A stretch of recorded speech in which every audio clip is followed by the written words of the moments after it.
militaires, comme vous pouvez le constater, sont des armes autonomes contrôlées à distance, faites pour des applications militaires. Donc, même si ceux-ci peuvent être extrêmement chers, ils n'ont pas besoin de formation. Ils ne sont pas aussi exigeants que les humains au niveau de l'alimentation, les soins médicaux, le transport, etc. Indirectement, ils participent tous au niveau du développement industriel du pays. Depuis que les avions militaires, ils n'ont pas besoin de pilotes, ils, en tant que robots militaires, ne seront jamais des retraités. Puis en plus de pouvoir les commander puis les garder en réserve, ce qu'on peut pas faire avec les humains. Donc, enfin, les robots militaires ont de grands avantages comparés aux êtres humains. Ils ont un meilleur comportement, ils résistent bien mieux à certaines conditions environnementales. Ils ne connaissent pas la fatigue, ils ne sont pas distraits, ils n'ont réellement aucun état d'âme.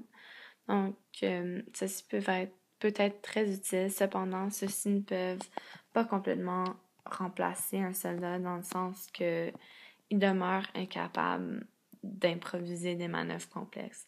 Donc, voici des scientifiques qui vont expliquer c'est quoi exactement les différentes sortes de robots militaires. Présence d'ennemis détectée dans bâtiment Delta. Echo Charlie, déployé reconnaissance mini-rock sur bâtiment Delta, parlez. Echo Charlie, reçu, reconnaissance mini-rock en cours, bâtiment Delta, terminé.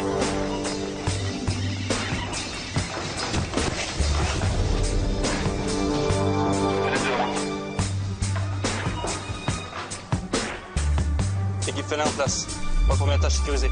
2 portes à gauche, 2 portes à droite.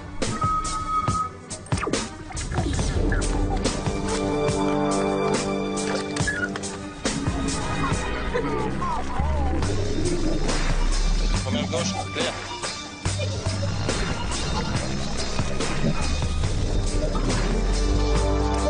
Deuxième gauche, deuxième IDST. Préparation pour l'assaut. C'est parti pour l'assaut. Allez. Troisième gauche. En avant. Allez, entre.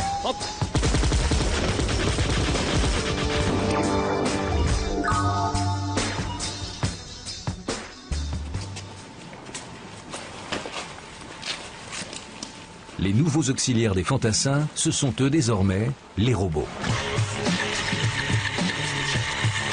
Ce mini-robot spécialisé est le petit dernier de la famille des robots mini-rock. Il se glisse et se faufile partout, comme ici par exemple, sous des voitures pour repérer d'éventuelles charges explosives.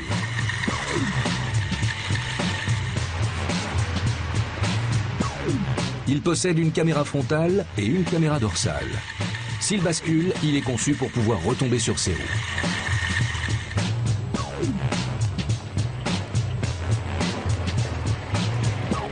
Son grand frère, le robot éclaireur, le plus gros de tous, 150 kg, il atteint les 13 km/h.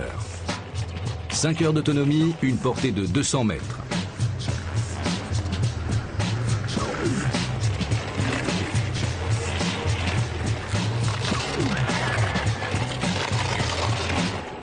Pour augmenter son rayon d'action, le robot a la faculté de laisser des relais sur sa route.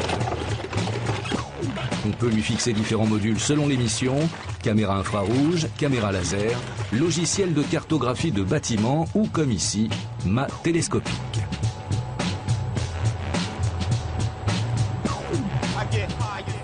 Dans le domaine terrestre comme dans le domaine naval, nous utilisons aujourd'hui les robots essentiellement pour faire de la surveillance et également du déminage.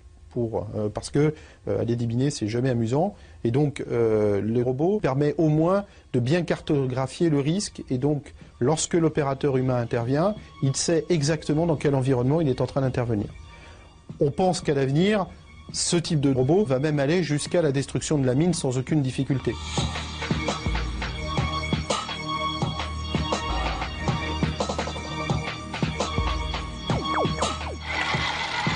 Le dernier de la gamme, petit robot modulaire. Doté d'une vision panoramique, il est spécialement conçu pour monter les escaliers. Un drone terrestre que vous mettez dans un immeuble et qui monte une cage d'escalier sera lui aussi moins exposé qu'un groupe de soldats qui fait la même chose. Cette utilisation des drones ou des robots est en train de se généraliser. Ce robot est également capable de détection sonore. Il peut aussi localiser une émission de fumée ou de chaleur. Un laser à balayage lui permet de cartographier n'importe quelle pièce en temps réel.